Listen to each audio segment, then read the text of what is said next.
All right, it's a beautiful Sunday evening again, and this is day number 15 in the month of February 2026. Good evening, folks, and welcome to Eye on Port here on Metropolitan Television. Eye on Port is proudly brought to you by the Ghana Revenue Authority, GWEL PLC, Serene Insurance, Ghana Link Network Services, Meridian Port Services, MPS, and indeed Phoenix Insurance. The show is proudly powered by the Ghana Ports and Harbours Authority-GPHA, and our media partner is the Business and Financial Times, the BNFT. Now, if you want to have a grasp of all that transpired on the show tonight, make a date and grab the Thursday edition of the BNFT, and you'll be able to read all that happened here on the show. Tonight, we are streaming live on our social media pages. On Facebook, we are live at Ghana Ports and Harbours Authority. Ghana Ports and Harbours Authority. Still on Facebook, we are live at Port of Tema. And on YouTube, we are streaming live at Eye on Port.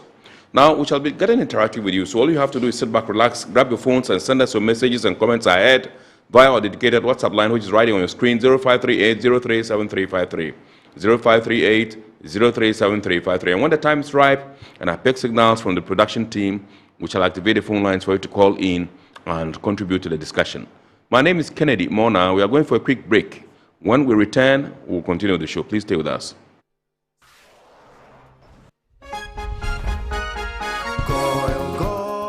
Energy brings you quality choices with Goil Super XP, available in many Goil stations nationwide. It is fortified with special additives that help your engine perform better and use less fuel. Branch into a Goil station today and energize your ride with Goil Super XP, compatible with most vehicles. Goil Super XP, Wufilia, huh? Wubefeel. Goil, good energy. Yeah, yeah. Electricity, then pay your taxes. Yeah. Our taxes, our future. Because you see, without our taxes, we wouldn't have good roads, good schools, better hospitals, street lights, and other very important social amenities. When we pay our taxes, we give our children free and quality education. Talga, my money too small. Why should I pay my tax? Look, small. Salifu, it doesn't matter how small or big your business or income is. You still have to pay your taxes. The little taxes from each and every one of us, when put together, could give your community clean water or that deprived school with tables and chairs. Please pay your taxes. It is your responsibility. It is your civic duty. It is the law. Welcome to today's edition of Serene Insurance Business News. We present to you Serena. You're right. You can complete an entire insurance process for the purchase of any motor and other insurance products, from onboarding to issuing a motor insurance sticker and policy certificate, all on WhatsApp in less than 10 minutes. Serena is simple to use and it prioritizes user ease and flexibility. You can either use voice notes or text to effortlessly issue your instant policy, cross-platform renewals, claims, and also process your payments through mobile money, Visa, and MasterCard. To engage Serena, just search for Serena Insurance on all social media handles and scan the Serena barcode or save her number 0500 517 114 and start chatting her on WhatsApp immediately. There you have it. Serena is not just a tool, it's an innovation by Serene Insurance designed to redefine how motor and travel insurance are accessed and managed. Speed, convenience, and reliability.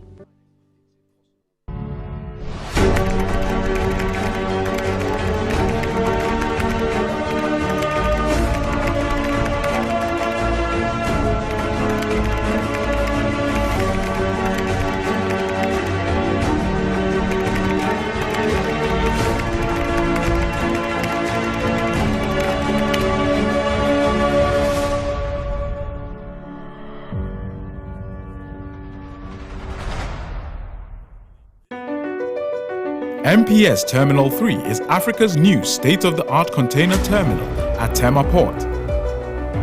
For manufacturers, agro-processors and traders, the new port means business can be done faster. This infrastructure boost will improve Ghana's port handling capacity, connect more trading routes, and oil the engine of growth for the economy, creating greater opportunities across all sectors as Africa's markets merge and become the largest trading bloc globally. MPS, we connect, you thrive. At Phoenix Insurance, we make the unpredictable predictable and the uncertain certain with our range of products, including motor insurance, fire insurance, engineering insurance, marine insurance, accident insurances, and all types of bonds. We have you covered. We also support you with risk management advice to enable you stay focused on your business. Take a policy with Phoenix Insurance today. We help you rise from adversity stronger and more secure. Contact us on 0302-246319 or 0302-246644 or any of our branches, agencies, and brokers spread across the nation. You can as well connect with us on our WhatsApp chatbot. Efiba is waiting to assist you. Make the future predictable with Phoenix Insurance. Phoenix Insurance, a delightful service experience delivered with wisdom. All right, so welcome back. We're now going to take a look at happenings in the port and shipping industry over the last week by way of local stories. Please enjoy. Key public and private sector stakeholders in Ghana's trade, shipping, and insurance ecosystem have converged in Accra to deliberate on the enforcement of the local marine cargo insurance policy, which took effect on February 1, 2026, despite pockets of public resistance. The stakeholder roundtable, organized by the Ghana Chamber of Shipping, was held at Palms Airport City, Accra, and aimed at breaking down the policy framework, addressing concerns from traders, and aligning enforcement expectations across institutions. Opening the engagement, President of the Ghana Chamber of Shipping, Stanley Raja Aholu, emphasized the need for sustained dialogue to ensure smooth implementation of the policy, describing it as a critical step towards strengthening Ghana's domestic insurance capacity and retaining value within the local economy. The Chamber has its mandate is to step in to provide context, to provide clarity, to provide data for understanding of the policy. Head of Insurance and Pensions at the Finance Sector Division of the Ministry of Finance, Daniel Frimpong Yeboah, outlined the rationale behind the policy from a government and macroeconomic perspective. It's estimated that if we bring this on board, we are going to rake in close to 300 million cedis annually when this policy is fully implemented. A technical presentation on the concept, benefits, and operational complexities of marine cargo insurance was delivered by Chief Executive Officer of the Ghana Chamber of Shipping, Dr. Emmanuel Kofimbia. So I think it's very clear. Very clear. So you take cost, insurance, and freight, but your terms of shipment, and I say essentially, this is not so much about a law making insurance compulsory and all of, it's about a change in the terms of shipment under our Incoterm, so that it is cost and freight for your shipment and for the local insurance to be effected here in Ghana, and that is what it is saying. The session transitioned into a plenary discussion featuring perspectives from regulators, insurers, brokers, and traders. This conversation of marine insurance, I would just like to say as an aside that everybody stands to gain, and I see that people have a fixation with the insurance industry, but think about this. In all of this, the insurance company is going to take, for example, a premium of, let's say, 100 Ghana cedis and pay a claim of, let's say, 15,000 cedis. Who would want to do that? But the shipper walks away with comfort, knowing that he has coverage. The banks have money they can work with. The government is able to rely on the income that is coming, because at the end of the day, we need to build our country. When it comes to capacity, the insurance industry does not lack capacity. The insurance industry has excess capacity based on what we currently have. I am happy that you have organized this program for us to come and have these healthy discussions, so that we open up for the insurance people to know that we are not against them. Right. We want engagement. Then when our fears is taken off, we can come out boldly to support them. So let us pick the issues that we are afraid of. The engagement concluded with a shared commitment from stakeholders to sustain dialogue, fine-tune implementation frameworks, and work collaboratively to ensure the local marine cargo insurance policy delivers its intended economic and industry-wide benefits.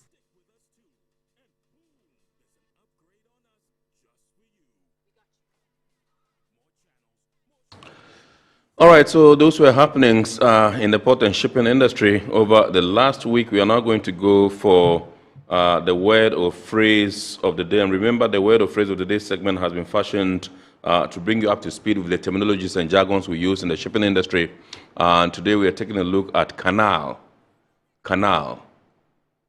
Canal. In the maritime context, a canal is an engineered waterway that connects two seas or ocean routes, allowing ships to transit between them and significantly shorten global trade routes, often functioning as a strategic maritime checkpoint for international shipping.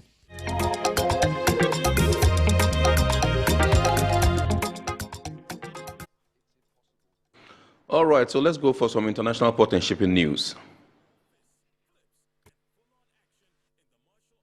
AD Ports Group has joined Africa Ports Development in a 30-year concession to design, build, and operate a new dry bulk terminal at the port of Douala, strengthening the gateway that handles about 80% of Cameroon's bulk cargo and 85% of national trade. The project's first phase will deliver two berths, a 450-meter quay wall, and capacity of around 4 million tons annually, targeting commodities such as clinker, gypsum, fertilizer, and grain. AD Ports Group will hold an effective 51% economic interest with an investment of about 73 million euros, while the development is expected to create up to 4,000 direct and indirect jobs and improve regional supply chain for Central Africa.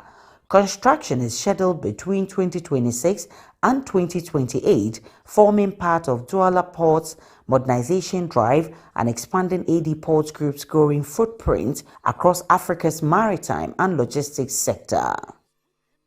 The Suez Canal Authority has announced a successful transit of the Astrid Maersk, marking the Danish carrier's largest container vessel to pass through the canal in 2 years and signaling Maersk's gradual return to the route. The 350-meter methanol-fueled vessel called at Eastport said before joining the southbound convoy on the ME11 service under the Gemini Cooperation Alliance between Maersk and Hapag-Lloyd. Canal authorities say the rerouting of the service from the Cape of Good Hope back to Suez reinforces the waterway's position as the shortest and more sustainable global trade route, supported by incentives such as a 15% toll discount for large container ships. The transit forms part of a growing strategic partnership with Maersk, with the canal attracting 784 vessels in 2025 and continuing to position itself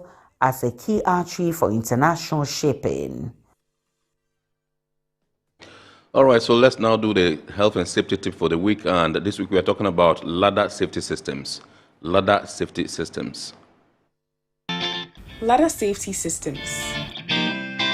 Ladder safety systems are engineered to provide continuous fall protection for workers using fixed ladders. Unlike traditional ladder cages, which are being phased out, these systems allow workers to remain attached to the ladder from bottom to top, automatically engaging in the event of a fall to arrest the descent and minimize injury risk. They are essential in industries where employees frequently work at heights.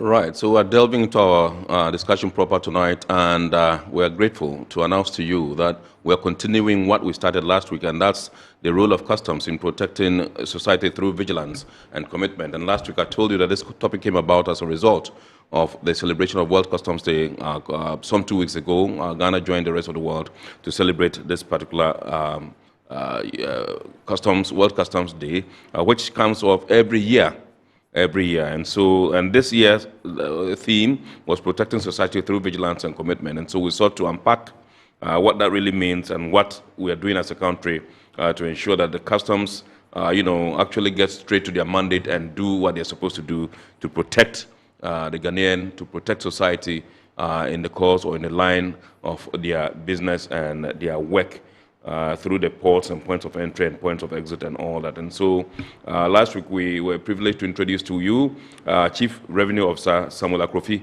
who is the acting head of the Customs Laboratory, and indeed Senior Revenue Officer Eugene Minka Asenso, who is with the Systems Division of the Tema collection of the Ghana Revenue Authority. That's the two gentlemen we're having a discussion with. Good evening, sirs, and welcome.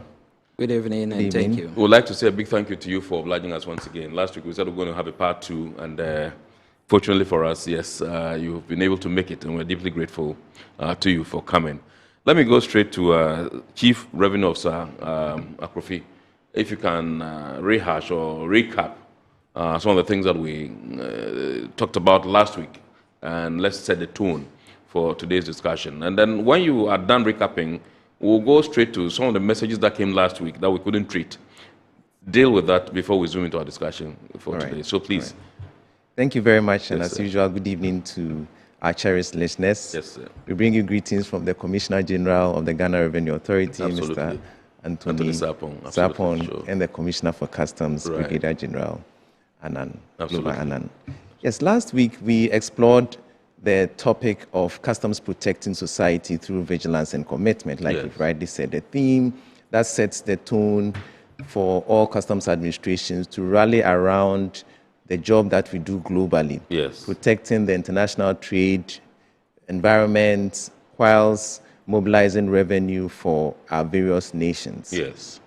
And in Ghana, we explored how we do the balancing act of trade facilitation versus customs controls. Yes. And we looked at how we use tools like information and intelligence sharing, regional and international cooperation, capacity building, risk management, the use of some detection equipment, data analysis, and then customs to customs cooperation, customs to business cooperation, and then Right. customs to other government agency cooperation as cornerstones to protect society through vigilance and commitment. Absolutely. Yes.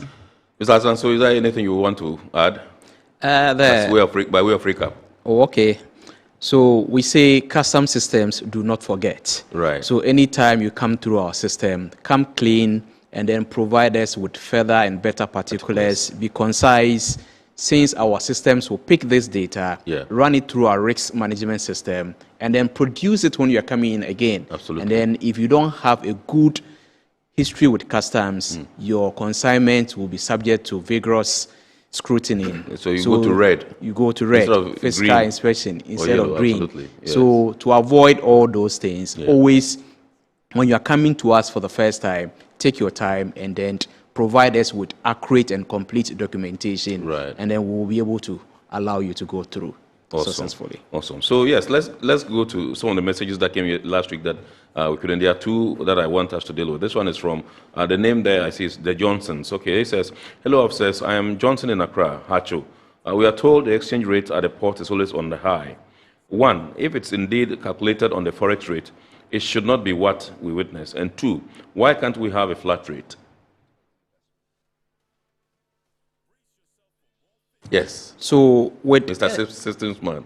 with exchange rate, Yes. it is government policy. It is through the Bank of Ghana. Right. You see, forex, we trade it. So at the point where there is equilibrium, where they agreed on the demand and then the supply, that is what the Bank of Ghana agreed for customs to use it when we are converting the customs value, which is the cost, insurance, and freight. Yes. Let me add, some people also argue that why is it that you charge your duties and other taxes in dollars? Yes. We don't charge duties and taxes in dollars. Okay, you went to US, you bought an item. Yes. They gave you a commercial invoice. Yes. US don't deal in Ghana cedis. Yeah. They deal in dollars. Yeah. So the invoice that they gave you was in US dollars. So you are bringing it into Ghana. So we say present to us the original invoice. Yes. Once you bring the original invoice, once it is in USD, the WTO, that's World Trade Organization, Agreement on Customs Valuation, I think Article 9 talks about conversion of currency into our local currency here. And one key thing is that the rate at which we are going to use to convert should be published for everybody to see. So every Tuesday, customs update it on our website or on our system that we use for clearing the goods. So you all know that this is the rate that we are using to convert the commercial invoice that you presented to us in foreign currency into our local currency, which becomes the customs value or the CIF in national currency, which will form the basis for the computation of the customs duties and taxes. Whether we will have to use a flat rate or not, that is a policy decision that should come from our sector ministry. And then we as officers, once they direct us, we will implement same. Oblige. Awesome. Great. Okay, so let's take the other one. This one says, good evening. The name I see there is Mantibia. It says, good evening. My message is directed to Mr. Asensu. Please, some of the officers at Golden Jubilee don't like working on the transit consignments. You will take your job to the assigned officer and he or she will intentionally delay you just because they say for transit, we don't pay. No. Our duty at the port is to facilitate legitimate trade. If there is no hindrance, if there is no issues with the consignment, the officers are supposed to process them within the time that we have asked them to work within, so that we can achieve our mandate of clearing goods from the port very fast. If an officer is delaying you unduly, you can always lodge a complaint with the supervisor of that officer, or you can go to the chief revenue officer outdoor and lodge a complaint. They will draw the officer attention and then he will clear you for you to go. Yes. All right. So I'm sticking with you.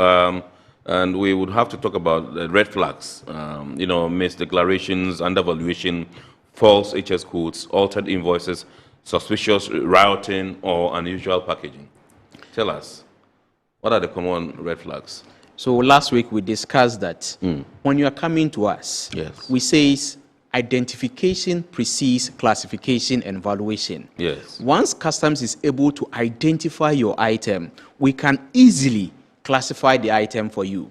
But when you present to us vague description, it makes classification and valuation difficult. And then the officer will have no option than to query you for you to provide more details before we can classify your item. People come to us by under declaring the value with the intention of paying less duties and taxes. There are others that also inflate the value. They bring in high value with the intention of maybe they have some money that they want to launder. So they will come in with high values. We don't allow you to go through. We will subject you to the appropriate offices for them to take action on you. And then origin. People want to enjoy some preferential treatment because if your goods is originating or is coming from the ECOWAS region, you enjoy what we call the ETLS, the ECOWAS Trade Liberalization Scheme, and then the one under AFTA. So people try to always forge origin. If you are not able to provide us the certificate of origin issued by the Chamber of Commerce under ETLS or from the competent authority under AFTA, we will have issues and then we'll query you to provide us with the original document before we allow you to go through. If you doctor your invoice, if you hide certain details on your invoice from us, it also raises red flag, and then we will pay much attention on your consignment. How you store or you pack your goods in your container with the intention that if I stole it to the brim and then we open it at the port, the goods might get damaged, so the officer might consider that and allow you to go through. No, we will not allow it. We are there to ensure that anything which is prohibited doesn't come in. Anything which is restricted, then you have the necessary permit or regulatory document before we allow you to come in. So we will not relent on our effort to ensure that we protect the society at large. Thank you. Awesome. All right, let me come to Mr. Kofi and find out from you how much of your work is intelligence and profiling versus fiscal checks? Thank you very much. So in customs, we say that we let the data speak. Yes, we okay, work with data, we work with history, we work with intelligence. And it is largely intelligence driven because we come across hundreds of containers on a daily basis and we need to inspect them thoroughly. Yes. If one or just a few slip through that have items that will threaten the security of our states, then we wouldn't have done our job well. Yeah. And the consequences would be grave for the whole nation. Yeah. So we work smart, like we said last week, and we let the data speak with us. Yes. Talking about, just following up from where CRO Asensu took over, we look at packaging, documentation, labeling. Yes. And if your packaging is not done right, and this goes as an advice to the general public, customs will interpret that to mean it was not packaged by a professional. Right. And if a professional did not package it, then the likelihood that something untoward was done is very high. So just taking off from just the packaging gives us enough information to be able to work on your consignment. And whether your consignment will be worked on quickly or not depends on things like this. Right. So it is intelligence, intelligence, intelligence. So before, like we said last week, we use a lot of information from the originating country if it's an import, and we compare notes. So immediately we work with the declaration that the importer has made to customs, and we do a comparison and we look at what information we have and we find inconsistencies. Yeah. Then our antenna will begin to go up and we will take more time and will be more thorough and we'll use a lot more instruments to go through the examination, and that invariably leads to some delays. Right. But at the very baseline, we work with customs controls on our minds, at the same time trade facilitations on our minds. So intelligence is central to the work that we do, and to the extent that the trading public comply with the requirements of stowage and packaging and labeling and documentation, their goods would either go through very quickly or will be delayed at the ports. Right, right. I'll still stick with you and find out from you the tools that you use, like the scanners, the risk profiling systems, the, what do you call it, alert reports, and so on. What role do these play in your daily decisions when you are, in the field? Thank you very much. So we use a lot of scanning technology. You would have noticed that we noticed from the advertisement that was played that there was an image, a scanned image that uses density to identify areas of concern for examination, areas of focus for examination. So the X-ray systems that we use, the linear accelerator systems, the gamma, cobalt 60 gamma systems that we use help us to see where to concentrate in terms of examination. We also have other technologies that we employ. We use Fourier transform infrared spectroscopy. We use Raman spectroscopy to do quick identification of certain chemical elements and biological components that are placed in there. Right. We understand that at the very basic, all traders should faithfully make a declaration of what they are bringing, but we need to confirm. Right. So we use these tools to also confirm entered description and to further create more data that go to feed into the profile of the trading parties. Okay. So at the end of the day, we have a lot of information that can help characterize you or profile you based on your compliance level. And if you have complied for a very long time, then you would shift from an initial position of red when maybe you're a first-time importer, we don't know much about you, so we start you on red. But then as you continue to comply, you begin to go on yellow and on green. And like we said the last time, we have introduced blue for authorized economic operators, right, in which case there is even clearance granted before arrival of the goods, and all we need to say is welcome when you bring your goods home. Right. So the name of the game is complying. So we use a lot more tools in terms of risk management, in terms of inspections, and smart systems. Now we are introducing artificial intelligence, neural networks, machine learning, deep learning interventions to further enhance the work that we do of gathering information around the consignments that are in international trade and the persons involved. Right. So I'll take the opportunity again to implore our trading community to make sure you do at least some background checks on the parties that you are buying from or you are sending goods to, as well as even the customs house agents. If you use a customs house agent which is notorious for infractions, then your consignment invariably would be seen as one of the consignments to be looked at more carefully. If you also use a house agent who is a very compliant person, then that organization also has its profile and a good profile in the system, and your goods will be facilitated. So that's how we draw that balance, and that's how we use these tools to make sure that we protect society through commitment and through vigilance. Let me come to Senior Revenue Officer Asensu and find out from you the difference between spotting a risk in a container and in a baggage, maybe passenger baggage, so to speak.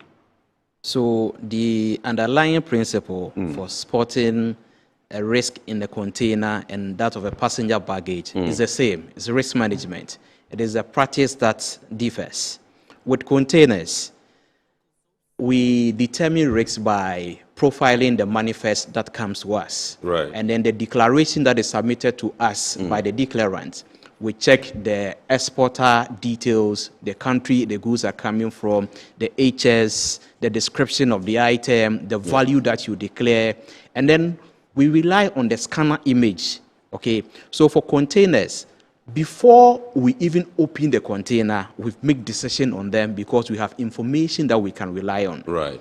Now, with passenger baggage, they are not treated as cargo. Right. When we say cargo, they are goods or merchandise on board an aircraft or a vessel which earns freight. And these exclude the ship stores, the passenger baggage or the crew baggage. Right. Because we don't treat the baggage as cargo, there are no manifests covering them. Yes. So the question is, how does customs know the content of them? Sure. Before you even take your luggage from the carousel, we know what is inside because we scan every bag that comes through the airport. Sure. Now, these allow us to identify the baggage with high-risk items in them or prohibited items in them. And then these enable us to subject the passenger to further checks. Right.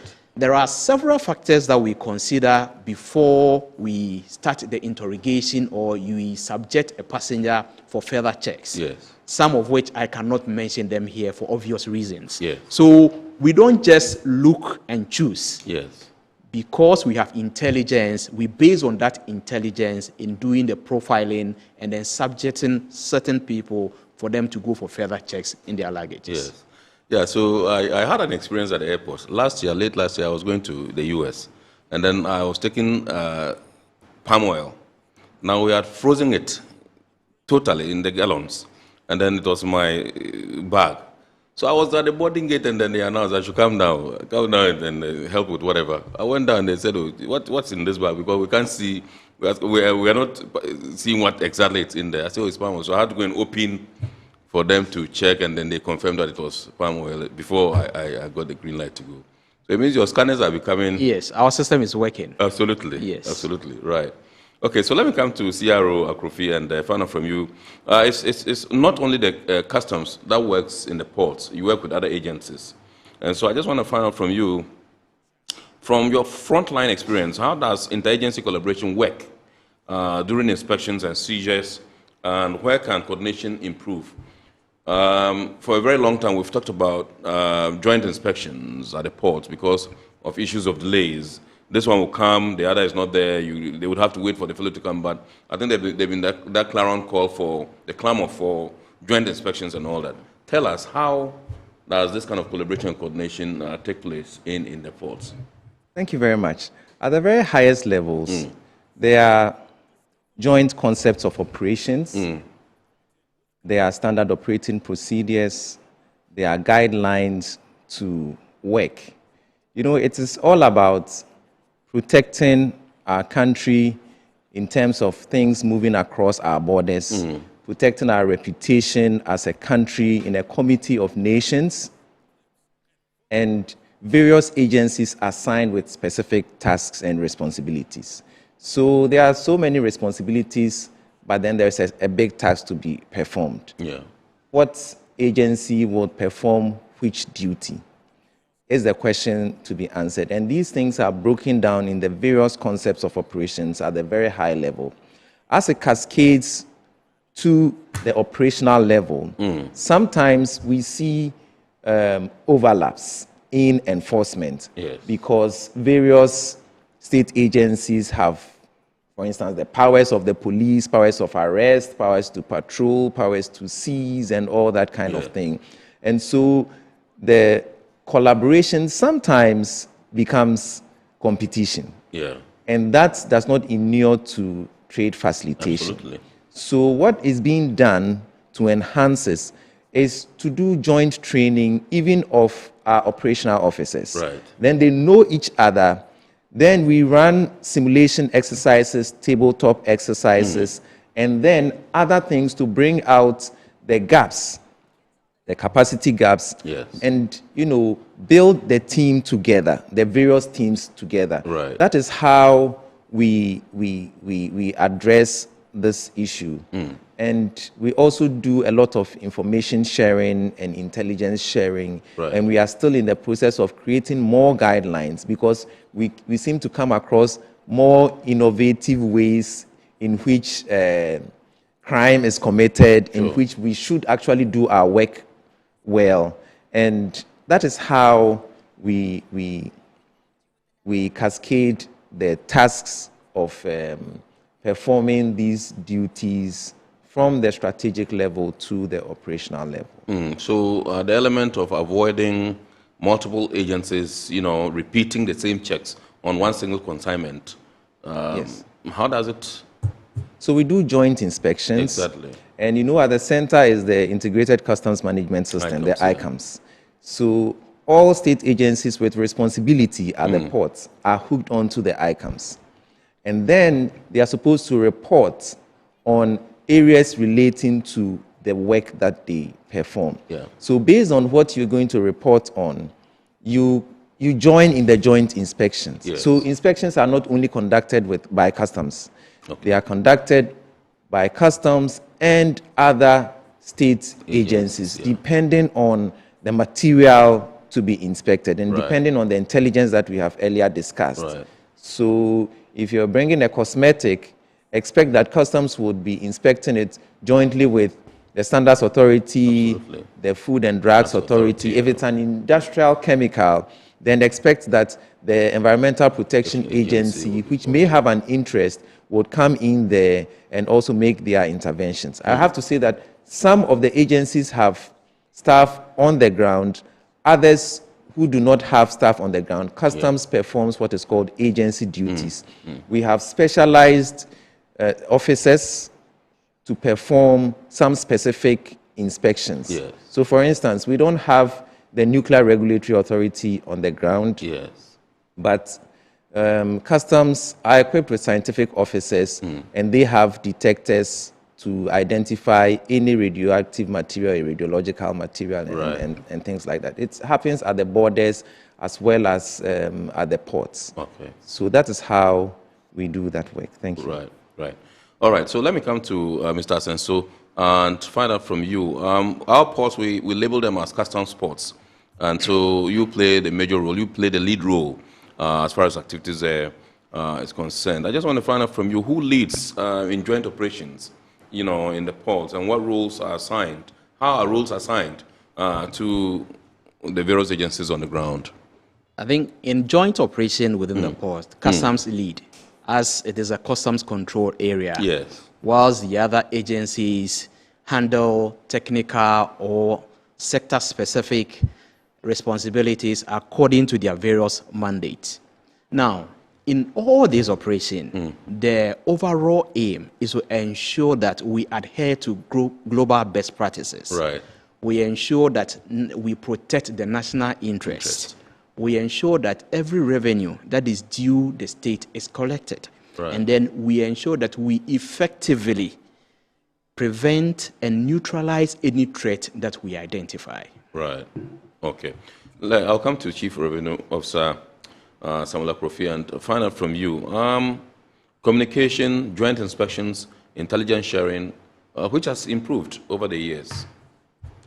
I think all of them have improved over the years, but we'd love to hear this feedback from our cherished stakeholders. Right. In terms of communication, we have provided a single window for real-time communication between customs and then the other government agencies, as well as between the customs administration and the trading public. Right. And from time to time, we release informations and guidance documents relating to various tasks that have to be performed. I also have to say that there are various channels for feedback, and that is very crucial to the work. In fact, this participation on Eye on Port is a testament to how customs wants to be forward-leaning in terms of its communication with the general public. Yes. Promoting accountability and transparency in your operations. Okay, so Mr. Asenso, public trust matters. From the front line, how do customs officers build confidence that enforcement is professional, fair, and consistent, whilst being firm against elements of criminality? I think at the front end, custom officers can build trust by living the GRA core values, which we have termed as FIRST. The F stands for fairness. We are supposed to be fair and treat everybody equally, okay, and without any form of discrimination or favoritism, okay. Fairness, treat everybody equally. Right. The I stand for integrity. We are supposed to be honest and transparent in all our dealings. Okay. And then the R stand for responsiveness. We are supposed to act promptly on issues or concerns that are brought to our attention. Yes. We shouldn't relent on our effort. We are supposed to be proactive. And even in doing so, we are encouraged to meet our clients through their preferred channels of communication. Okay. And then the S stands for service. Yes. Service here means we protect society. We facilitate legitimate trade. And in doing so, we are supposed to be professionals. Right. We are supposed to ensure professionalism in all our interactions. Right. And then the T stands for teamwork. We are supposed to collaborate with our colleagues in the office, collaborate with government agencies, both national and international, and ensure that there is a coordination in our quest for enforcing the laws that are meant for us to protect the society and facilitate legitimate trade. Okay. So we have fairness, integrity, responsibility, service, and teamwork. Yes. First. Okay. CRO, what behavior should the public expect from an officer? Is it professionalism, clear explanation, or documentation? Thank you very much. That's a very useful question. Yes. In 2026, the Ghana Revenue Authority has a working theme which syncs with the WCO theme. Yes. It's transforming for impact and growth, people, performance, and compliance. Yeah. So we view the general public, the trading public, as our partners in nation building. Yes. And therefore, the behavior that is expected from an officer is one of fairness, It's one of courtesy. It's one of professionalism. By professionalism, sticking to the rules, and like the second comment that came, I mean, from the caller or the person who sent the message. Yes. We have key performance indicators. We have key results areas. So if you think that it has exceeded the time and you are being unduly delayed, you reserve the right to go to the next in command. Like we said last week, we operate a very open door policy. And therefore, we want to treat our clients, our cherished clients, as partners in nation building. We need to get the revenue for our nation building. And it is only when businesses thrive that they can pay taxes that our government can also use. So it is this posture that informs the behavior of customs officers. We would smile with you, but please expect firmness, and expect fairness, and expect predictability in international trade. Very soon we will launch a project to talk about the advanced ruling system, and that gives some more predictability. So we have a core mandate to collect or mobilize revenue in a transparent, fair, efficient, and effective manner. And that is what we want to do, and that is what the general public should expect from customs this year and beyond. Right. Okay, so in terms of complaints and feedback, what are the channels that exist for people who feel mistreated, people who think their rights have been trampled upon in the line of duty, to use to make such complaints or to give such feedback? Thank you very much. Apart from what I just said about you taking advantage of the open door policy to make a report to superior officers, the trading public also reserves the right to walk into complaint desks that have been established, both at the head office and at other customs posts. We actually have a unit called the Internal Affairs, where if you have issues concerning extortion, harassment, or anything that you think it's discrimination on that is against you, you reserve the right to use those channels to also complain. We actually have an email that you can also quickly send to, and please let's take note of info@gra.gov.gh. Info@gra.gov.gh. We respond to emails sent to that particular address. And kindly provide us information that can help us to reach out to you. And please be clear about what the situation is. All customs officers are supposed to wear name tags. They wear ranks. So these are pieces of information that you can use to identify an officer. We also have the toll-free 0800 number. And please, let's take it down. 0800 900 110. I repeat, 0800 900 110. And the first one is info@gra.gov.gh. Yes. So those ones, internal affairs, officers at the head office, complaint desks set up everywhere, and the sector commanders and the officers in charge also receive complaints. And these are channels that we use to receive feedback. And again, if you are satisfied with our service, you can also give us that information. It gives us a pat on the back, and we know that we are doing something right. We understand that we are in a VUCA world, right, which is volatile, uncertain, complex, and then ambiguous. So we are working very hard to bring the vision very clearly. We want to be a world-class customs administration that is reputed for professionalism, integrity, and excellence. So we want to be very clear in communicating, and we are agile in in the work that we do. So we understand the system and we are doing our best. So feedback is absolutely crucial to making sure that we continue to serve the public better. The channels that you just mentioned, how different are they from the channel that someone would use if the fellow is coming to blow the whistle?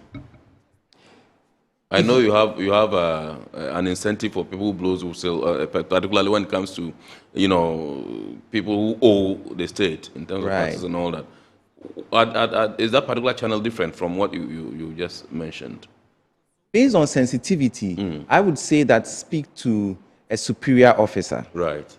If you want to blow the whistle, because we protect the whistle blowers. Absolutely. And so if you can use the emails, the email, and we will reach out to you. Right. And then we can take the information from you. Absolutely. Alternatively, if you cannot use the email, then you could walk to any customs office and speak with the commander, and he would gladly listen to you and take your feedback. Okay. All right. Mr. Asenso, we have some thesis for you. We just wanted to take us through the journey of a consignment. For instance, when it from arrival to release, where do you check, what to do, what do you check, and what triggers an inspection? Okay, thank you. Yeah. The journey of every consignment begins with the submission of the manifest. Yes. Once you submit the manifest or the manifest is submitted, customs profile the manifest. Yes. Then we'll keep the information. Then the declarant or the agent or the importer will put in a customs declaration. That is a means through which he will provide the details concerning the consignment to customs. Right. Once we receive that, the declaration will go through classification, valuation, and then it will go to supervisor approval. Right. The supervisors do what we call quality assurance. Now, once the BOE is traveling through this process, the system's risk management engine will automatically assign a risk level to the consignment. Right. It could be blue, it could be green, it could be yellow, it could be red. Which one is the blue? The authorized economic operators. Okay. Yes. Okay. Right, sure. So if the supervisor conducting the quality assurance, when you look at the circumstances surrounding that BOE and he's not satisfied, he can escalate the risk either from blue to red or from green to red or from yellow to red. Right. Now, when that is done, the assessment will go to the agent or the declarant for them to make a determination whether to accept the assessment, for the system to generate the tax bill, for them to go to the bank and make payment. Right. Or they have the option to object the assessment to start the appeal process. So let's assume they have accepted the assessment and then generated a tax bill, and then they go to the bank and make payment. After making payment at the bank, the next step is for them to go to the shipping line and pay their handling charges and other charges. Once they are done with that, they were given a document we call delivery order. Right. They will use the delivery order to go and make a service request. When we say service request here, it means you are telling the terminal to make your container available and then assign the joint inspection team for them to conduct physical inspection on the consignment. But before your container will come, your container will be scanned. So every container too that comes through the port is scanned. When it is scanned, the scan officer will make a determination on the verdict that comes out of the scan. So per the description of the item that you provide, and then what the scan officer sees during the scan process, if there are any discrepancy, if there's any abnormality, he will indicate it and put his remarks into the system. Right. So the scan officer too has the role or the mandate to escalate the risk. Right. Maybe during the classification, valuation, and supervisor approval, your consignment was meant for green or yellow or blue. But during scanning, the scan officer detected something, an abnormality. He will say no. even though this was assigned blue, green, or yellow, because I have detected something, I'm escalating it to red so that it will go for physical inspection. After that, if it is routed for physical inspection, the system will assign the examination officer together with the joint inspection team. Right. So at a date and a time, they will all converge, and then they will cut the seal and open the container, and then they will do the physical inspection. Once there are any infraction in the form of prohibited item, or a restricted item of which you don't have the necessary permit, license, certificate, or regulatory document, it will be detained. If it is prohibited, it will be seized. If there are unentered, when we say an unentered, meaning you brought an item which you did not declare in the bill of entry or the declaration, you have committed a customs offense. And then the officer will raise customs offense report, and then they will charge you with a short collection together with the appropriate penalty for you to pay. Once you are able to make the payment of the short collection, once again, we don't make payment at the port. You have to go to the bank and make the payment, and then when you come, you need not to show the receipt to the officer. The officer can verify it from the system. Once you satisfy all this condition, the officer can now release you, and then the members of the joint inspection team, either Food and Drugs Authority, Ghana Standard Authority, or the rest, they too, they will go to their front end and then release you. Once they release you, you do your track appointment, put your container on the track, and then you go to preventive. When it gets to the preventive gate, they are also supposed to check the document against the consignment that you are taking out, if everything tallies, and then they will gate you out from the port. But like we discussed last week, if you take your consignment from the port, the clearance process doesn't end there. There is post-clearance audit. And per the Customs Act, at least up to 6 years, they can come after you. So these are basically the journey of a consignment. From arrival. Let me add that we also allow what we call the pre-arrival system. Okay, I'm in Ghana, we are in February. I can buy a car today, but the car will arrive in May. The system allows me to put in a declaration, pay my duties and taxes, and then wait. Once the goods arrive, and then the manifest is submitted, we call something manifest matching. What it means is that we want to compare the details in the manifest that is submitted to customs against the details you put in the declaration. If there are no discrepancies, we allow you to go and take delivery of your consignment, and then you can go away. Awesome. So this is our report here on Metro TV. Tonight we're taking a look at the part 2 of the role of customs in protecting society through vigilance and commitment. With us in the studios, Chief Revenue Officer Samuel Aprofi, Acting Head, Ghana Customs Laboratory, and indeed Senior Revenue Officer Eugene Minkasen. So he is an officer at the Tema Systems, Tema Collection, the Systems Division of the Tema Collection of the Ghana Revenue Authority. And so they are the two gentlemen we're having a discussion with. We're going to go for a quick break. When we return, I'll continue the show. That's where we'll get to take your messages and also give you the opportunity to call in and contribute to the discussion. Please stay with us.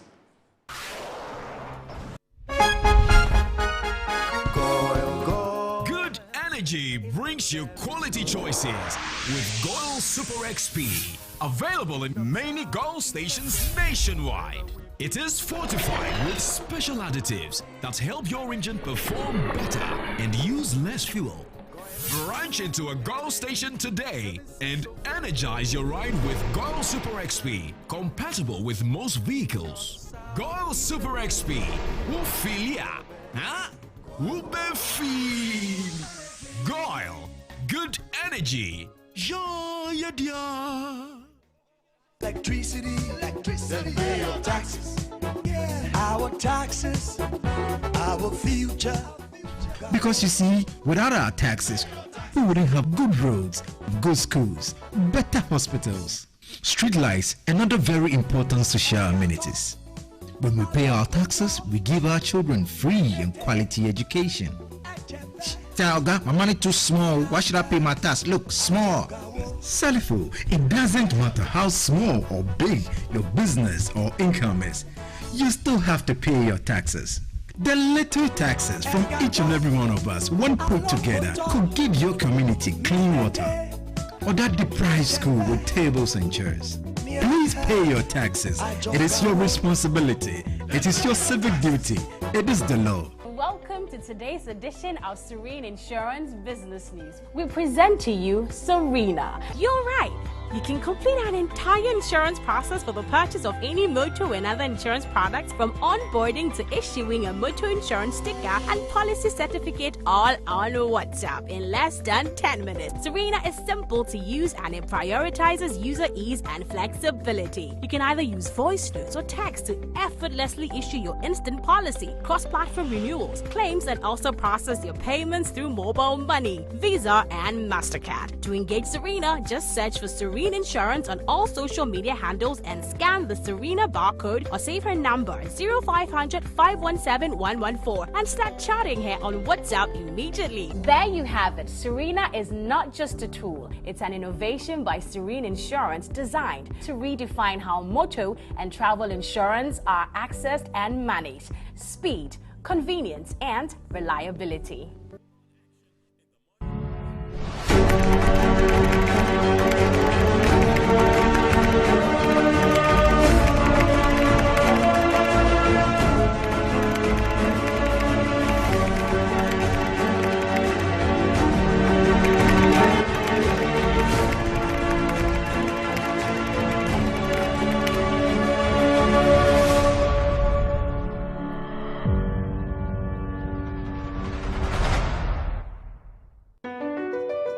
MPS Terminal 3 is Africa's new state-of-the-art container terminal at Tema Port.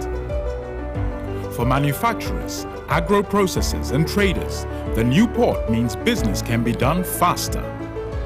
This infrastructure boost will improve Ghana's port handling capacity, connect more trading routes, and oil the engine of growth for the economy, creating greater opportunities across all sectors as Africa's markets merge and become the largest trading bloc globally. MPS, we connect, you thrive. At Phoenix Insurance, we make the unpredictable predictable and the uncertain certain with our range of products, including motor insurance, fire insurance, engineering insurance, marine insurance, accident insurances, and all types of bonds. We have you covered. We also support you with risk management advice to enable you stay focused on your business. Take a policy with Phoenix Insurance today. We help you rise from adversity stronger and more secure. Contact us on 0302 246319 or 0302 246644 or any of our branches, agencies, and brokers spread across the nation. You can as well connect with us on our WhatsApp chatbot. Efiba is waiting to assist you. Make the future predictable with Phoenix Insurance. Phoenix Insurance, a delightful service experience delivered with wisdom.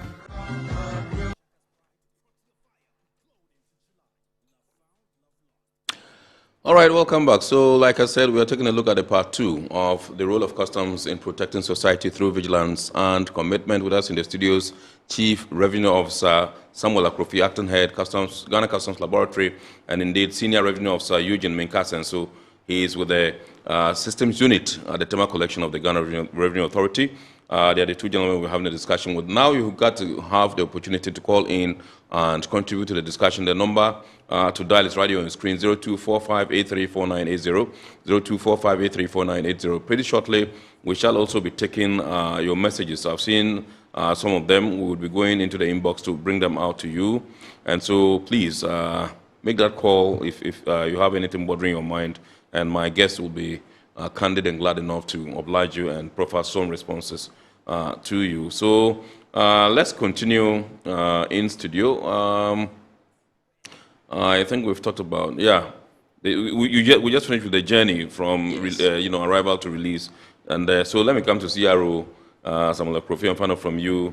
After a seizure, when items are seized, what happens? Thank you very much. That's a very interesting question. Yes. I'd like to indicate that under Section 124 of the Customs Act, 2015 Act 891, if you use your vehicle to move uncustomed goods, that conveyance in itself, under subsection 1 of Section 124, is liable to seizure. Right. So customs can seize and will seize any conveyance that was used to carry uncustomed goods or other goods that are liable to seizure. So Right. if you attempt to import or any attempted removal or movement or exportation or attempted exportation using a conveyance, that conveyance itself is liable to seizure. Right. So after a seizure, Section 125 provides that anybody who is not happy that their goods have been seized, you reserve the right to write to the Commissioner General, indicating your grievance or your displeasure at the action of customs. Yes. And you have to do that within 30 days. Right. And you indicate that your items cannot be forfeited to the state. Right. But then generally, if you don't exercise that option, then Section 126 of Act 891 kicks in. The goods will be transferred to the state warehouse, and the state operates a warehouse where goods that have either stayed too long at the port or for some reason have not been claimed or have been seized because they offend any rules would be transferred there. The law allows the Commissioner General to dispose of such items by public auction. Right. So Section 126 of Act 891 spells out the procedures by which this disposal can occur. I have to also indicate that under subsection 4 of this section 126, if it's a perishable item, then it will quickly be sold within 14 days. Right. But then not until it's been published in the newspapers that have, or gazetted, you know, for the public to know. Right. So this is how such goods are treated. They are treated in accordance with the law. I'll also stay with you and find out from you. When customs intercepts dangerous or prohibited goods, what happens next? Documentation, handover, investigation, prosecution, disposal? Yes, thank you very much. So dangerous goods, you have mentioned the technical terminology. Talks about some 9 classes of goods ranging from explosives through to chemicals to radioactive materials to the 9th class is called other, miscellaneous, you know, goods, which present certain dangers.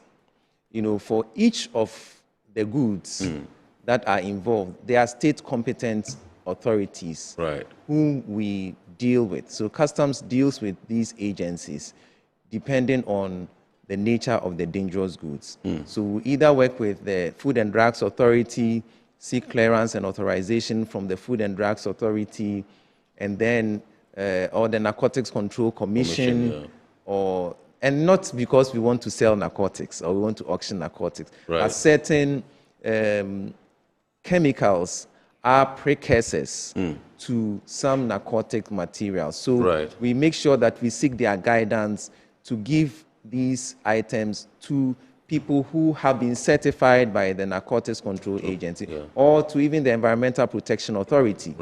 We know that certain chemicals can be used in industry, but for instance, can also be used or have been implicated in illegal mining. And customs will not be the ones to sell these goods to such agencies. I must say that we've worked very well with the Environmental Protection Authority on this issue when we have intercepted a lot of sodium cyanide that were being smuggled into the country. And each time we have made these interceptions, the Environmental Protection Authority have been forthcoming with information on who they have authorized to use cyanidation as a process.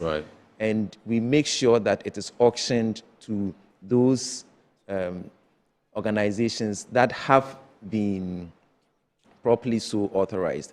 If we seize any material that is of class 7 in the dangerous goods, it's radioactive materials, then we seek the authorization or the collaboration of the Nuclear Regulatory Authority. Right. In many cases, such dangerous goods are sent to the waste treatment facility at the Ghana Atomic Energy Commission until it is found out that it can be used in another process, and then it will be disposed of accordingly.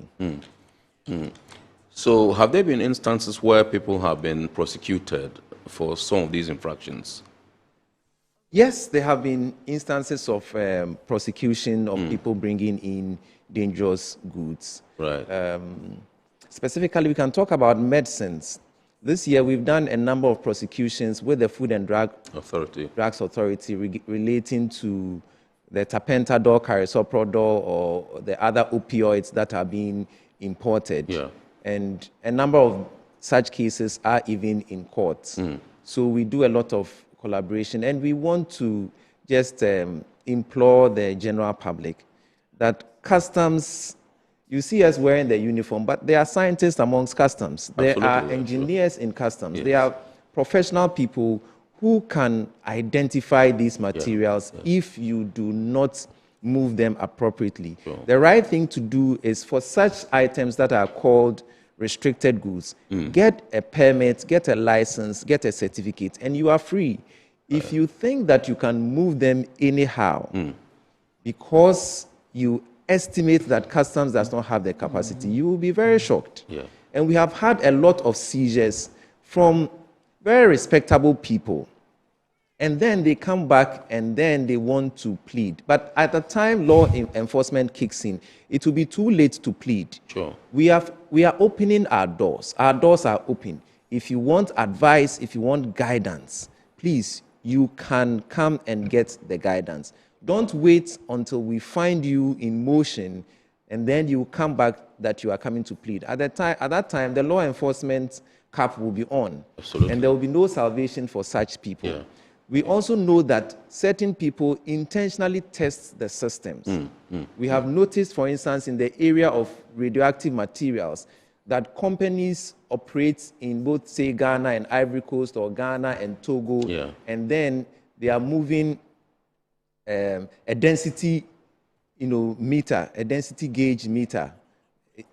I wouldn't want to mention brand names, but density meters for road construction to see compactness of the soil, and some of these things have cesium-137, which is a powder and can be used and have been implicated in a number of terrorist attacks and violent extremist organization attacks.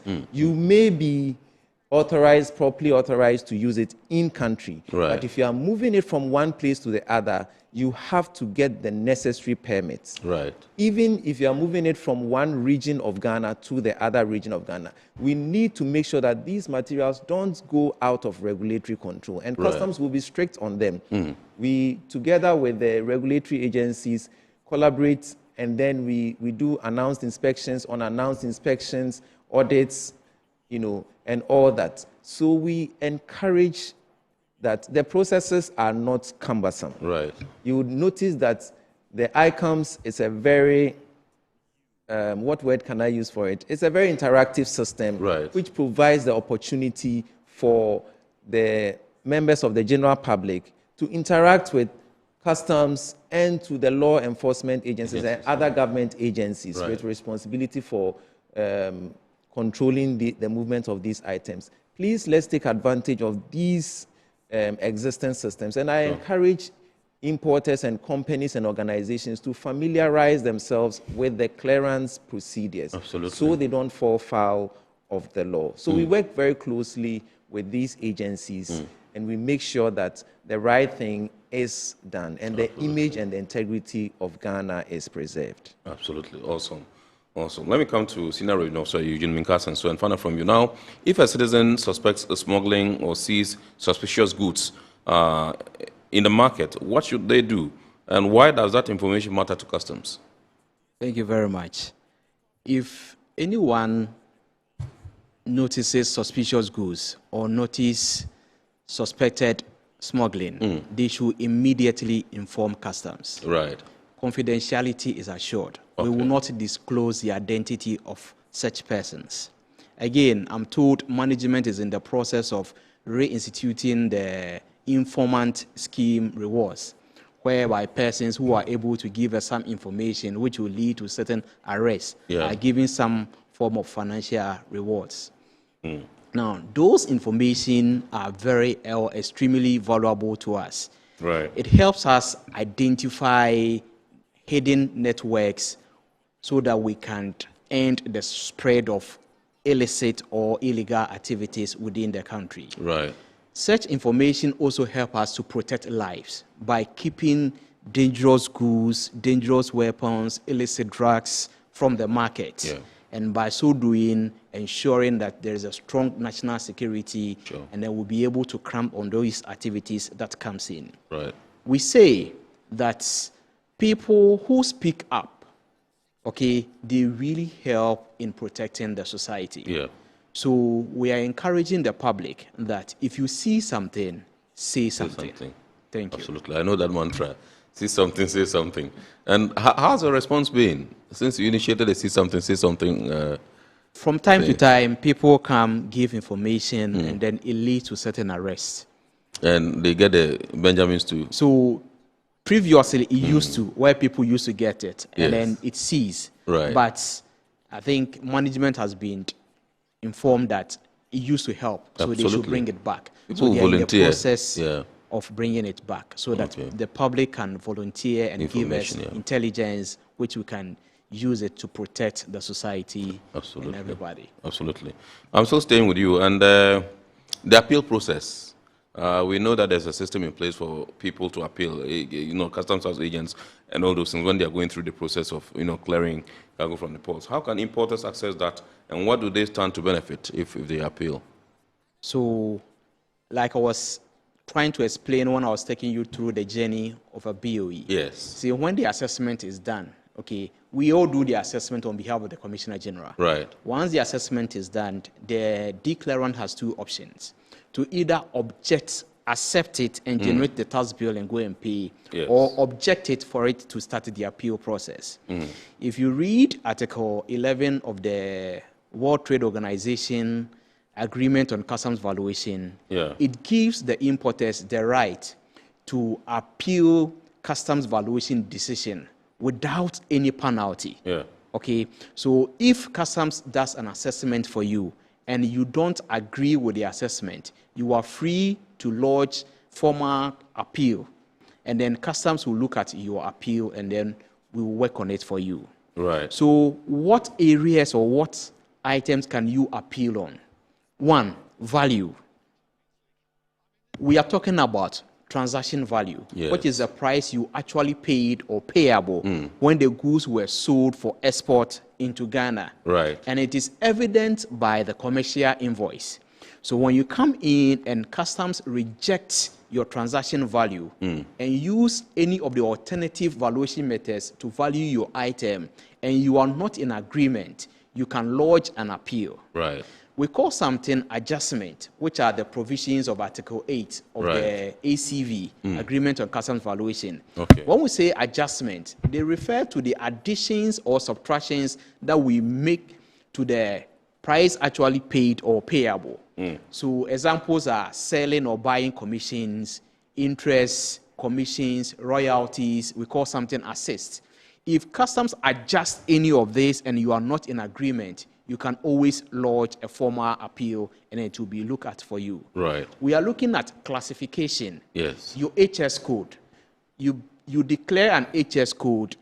When you went to classification, customs reassess it. Maybe the initial one, you are supposed to pay 5% or 10%. Customs has reassessed it. Now you are paying 20% or 35%. The initial one, you are not supposed to pay import VAT or import excise. Right. The new one, you are supposed to pay. You are not in agreement. You can't appeal to customs. It will look at it for you. Right.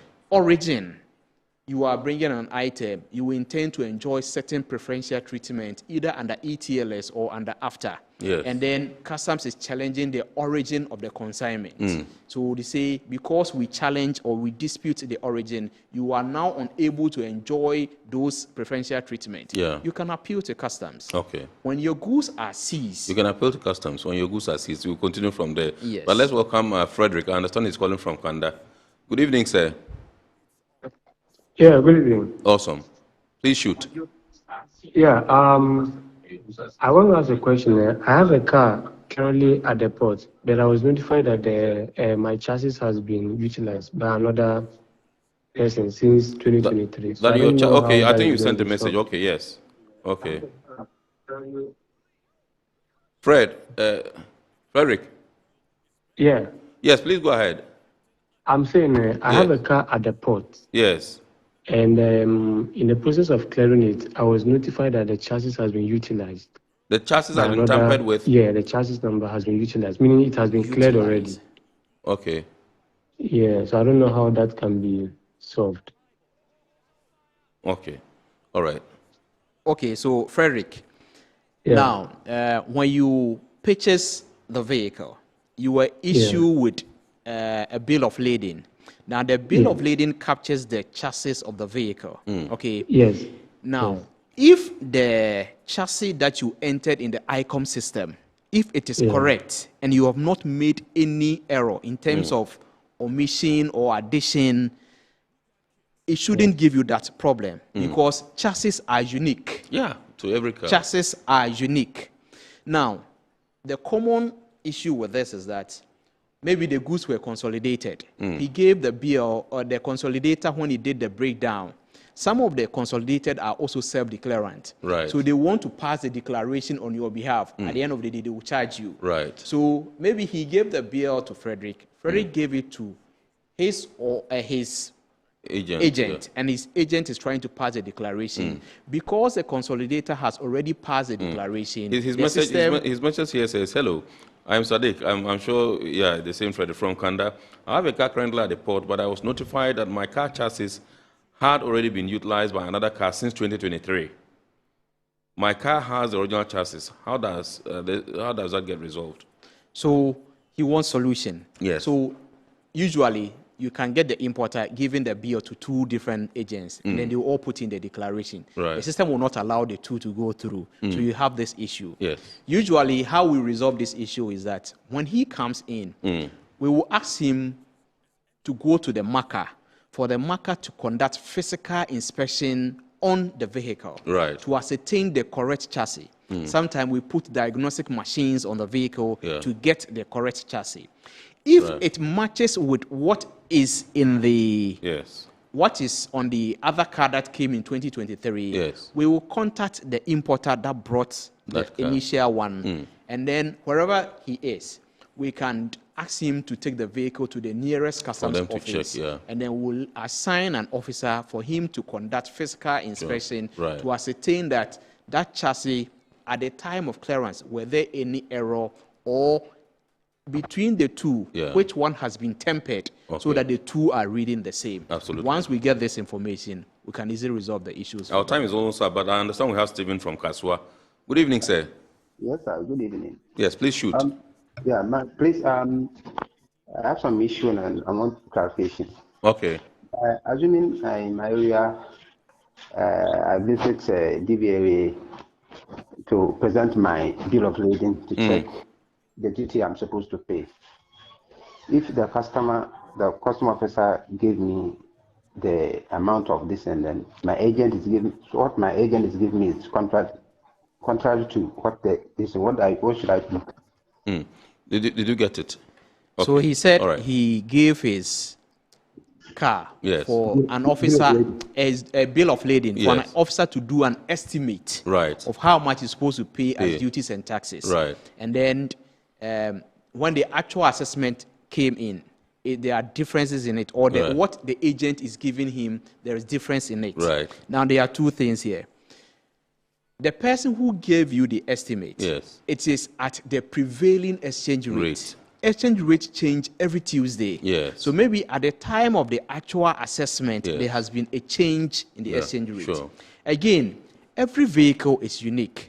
Maybe the person who did the estimate for you used a general check. Sure. Okay, because vehicles comes with special features. Yes. And each special feature add value to the vehicle. Right. Okay.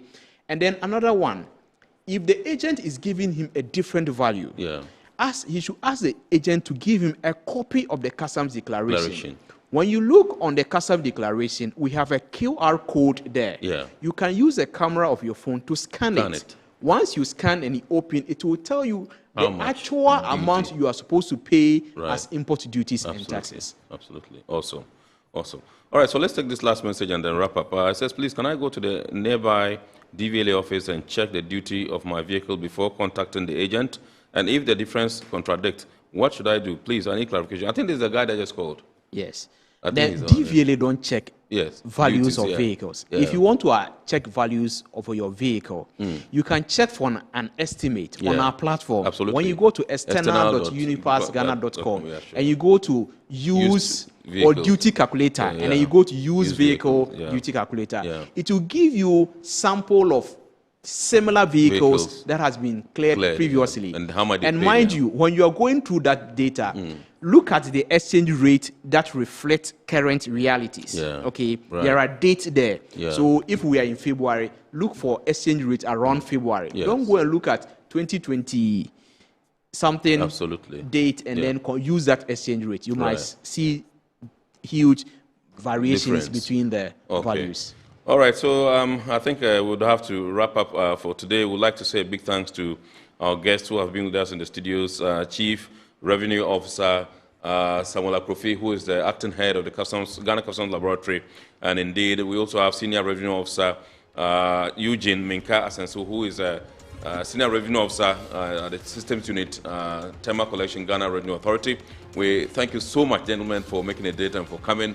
We've had a very interesting and insightful discussion here on Iron Port on your quest to, protect society through vigilance and commitment, and we're deeply grateful to you for making time and for coming and sharing your thoughts with us. And I know that this is not the end. We'll always call on you, and I'm sure we can always be partners in, educating the masses and the generality of the Ghanaian people. I want to say a big thanks to our sponsors, Ghana Revenue Authority, GOEL PLC, Serene Insurance, Ghana Link Network Services, Meridian Port Services, MPS, and indeed Phoenix Insurance. And remember, Iron Port is proudly powered by the Ghana Ports and Harbours Authority, GPHA. I entreat you to watch the abridged version of Iron Port on Wednesday at 8:30 p.m. on Ghana Television GTV, and keep watching the rest of our programs here on Metro TV as well. Indeed, God willing, next week we shall bounce back with another wonderful edition of a favorite Iron Port program. The name is Kennedy Mona, and we wish you a blessed and super week ahead. We thank you so much for choosing us. God bless, no less, and we are out.